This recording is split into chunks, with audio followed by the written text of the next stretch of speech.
Hi, my name is Philip. I'm the CEO of Swift CSV. Today I'm going to show you how easy it is to purchase credits in order to use Swift CSV to convert your PDF statements to balanced CSV files. You will notice the green screen display the number of credits that are available. If it's insufficient, just click on Add Credits and it'll display the number of credits that you can purchase. Click on Buy.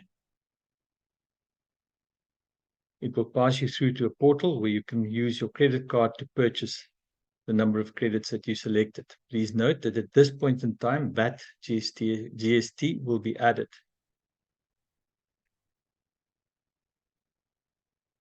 If you want to change the currency, click bottom left, select the country of your choice.